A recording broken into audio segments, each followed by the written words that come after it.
পোকা মারা বিষ দিলাম, তারপরেও তো দেখতেছি পোকায় পাতাগুলো খাইয়ে ফেলাচ্ছে। না, এই জ্বালা তো আমার আর সহ্য হচ্ছে না। কিরে জয়, তুই আমার এত বড় একটা ক্ষতি করতে পারলি? কেন, কি ক্ষতি করলাম তোর আবার আমি? কি ক্ষতি করলি তুই কি বুঝতে পারতেছিস না নাকি বোঝার চেষ্টা করতেছিস না? কেন, কি হয়েছে আমার একটু খুলে বলতো। তুই এই জমিতে চাষ করতেছিস কি জন্যে? কেন, এই জমিতে চাষ করতেছি তা কি হয়েছে? এই জমি কি তোর না তোর বাপের? এই জমি আমারও না, আমার বাপেরও না। তাহলে তুই শুধু শুধু এসে আমার কাছে শোনার কিডা যে আমি চাষ করতেছি কেন? শুনবি না কেন? তুই তো আমার মেলা বড় একটা ক্ষতি করে দিছিস। তুই বারবার ক্ষতি করার কথা করছিস, কি ক্ষতি করেছি তোর? এই জমি তো তোরও না, আর আমি তো এই জমিতে লিজ নিয়ে চাষ করতেছি। এই জমিতে লিজ নিছিস? তা কয় বছরের জন্য লিজ নিছিস? এই জমিতে আমি 5 বছরের জন্য লিজ নিছি। লিজ নিয়ে তা এই যে লাউটাও লাগাইছি। তুই যে 5 বছরের জন্য লিজ নিছিস তা কার কাছ থেকে লিজ নিছিস? কেন, এই জমির মালিক শস্য ভাই, আমি শস্য ভাইয়ের কাছ থেকে লিজ নিছি। না, তাহলে তো আসলে শস্য ভাই একটা খারাপ লোক। শস্য ভাই কি ক্ষতি করেছে তোর? সে তো অনেক ভালো একটা লোক, আমি জানি।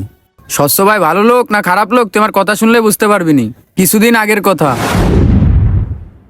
না, জমিটা লিজ দিয়েই দিতে হবে, এভাবে আর পারা যাচ্ছে না। ভাই আপনার সাথে কিছু কথা আছে ভাই। কি হয়েছে হৃদয়, বল। ভাই শুনছিলাম আপনি নাকি এই জমিটা লিজ দেবেন। তা আমার তো কোনো জমি নাই, আপনি যদি আমাকে এই জমিটা লিজ দিতেন।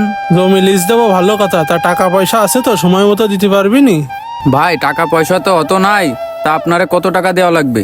শোনো, তুমি যদি 5 বছরের জন্য লিজ নাও তাহলে আমারে 60,000 টাকা দিবা। যদি 60,000 টাকা দিতে না পারো তাহলে জয়ের সাথে আমার কথা হয়েছে, আমারে 60,000 টাকাই দেবে।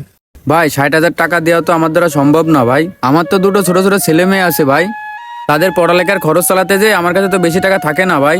ভাই আপনি একটু দেখেন না ভাই, কোনোভাবে আমার জন্য 30,000 টাকা জমিটা দেওয়া যায় কিনা? আরে তুই কি পাগল হয়ে গেছিস? কোথায় 60,000 টাকা আর কোথায় 30,000 টাকা? ভাই আপনি দেখেন না ভাই, আমার ছেলেমেয়ের মুখের দিকে তাকায় অন্তত জমিটা আমার দেওয়া যায় কিনা? শোন, একমাত্র তোর ছেলে মেয়ের দিকে তাকায় জমিটা আমি তোরে দিচ্ছি, তুই আমারে 40,000 টাকা দিবি। ভাই 40,000 না ভাই, 30,000 রাখেন না ভাই আপনি। না না, একমাত্র তোর ছেলে মেয়ের মুখের দিকে তাকায় আমি 40,000 বলেছি, এর 1 টাকাও আমি কম নিতে পারবো না। আচ্ছা ভাই, আপনি যখন শুনবেন না আমি আপনার 40,000ই দিব, কিন্তু এখন 30,000 দিচ্ছি, আর বাদ বাকি ফসল ওঠার পরে দিয়ে দিবানে। আপনি আমার এই জমিটা দিয়েন ভাই। আচ্ছা, তাহলে তুমি টাকা কখন দিবা? আচ্ছা ভাই, আমার বাসায় 30,000 টাকা রাখা আছে, আপনি আমার সাথে চলেন, এখনই দিয়ে দিচ্ছি। আচ্ছা ঠিক আছে, আর 10,000 টাকা কিন্তু সময় মতো আমারে দিয়ে দিবা। তাইলে আপনি আমার সাথে চলেন, এখনই 30,000 টাকা দিয়ে দিচ্ছি। কি কইস বন্ধু, শস্য ভাই এত খারাপ লোক? আমি তো আগে জানতাম না, ভাইরে তো আমি খুব ভালো জানতাম। শোন, শস্য ভাই আমার কাছ থেকেও টাকা নেছে, তোর কাছ থেকেও টাকা নেছে, টাকা নিয়ে আমারে ঠকাইছে। তাইলে তুই এখন বল, সে কি আসলে ভালো লোক নাকি খারাপ লোক? তার কাছ থেকে আমি জমি লিজ নেওয়ার জন্য আগাম 30,000 টাকা দিয়ে এসেছি। কি বলিস বন্ধু? তাহলে তো আসলেই তার কাজটা করা উচিত হয়নি। শস্য ভাইরে তো আমিও টাকাটা দিয়ে এই জমিটা নিছি 5 বছরের জন্য। তা তোর সাথে এত খারাপ একটা কাজ করেছে? চল তালি স্বচ্ছ ভাইয়ের সাথে দেখা করে এর ব্যবস্থা আমি করতেছি। আমরা গরিব মানুষ, আমরা এরকম স্বচ্ছ ভাইদের মতো বড় লোকের কাছে সাহায্য চাই শুধুমাত্র 2টা খেয়ে পড়ে বেঁচে থাকার আশায়। হৃদয়ের মতো কারা কারা টাকা দিয়ে প্রতারিত হয়েছেন অবশ্যই কমেন্ট করে জানাবেন, আর ভিডিওটি ভালো লাগলে একটি লাইক কমেন্ট শেয়ার করে দিবেন।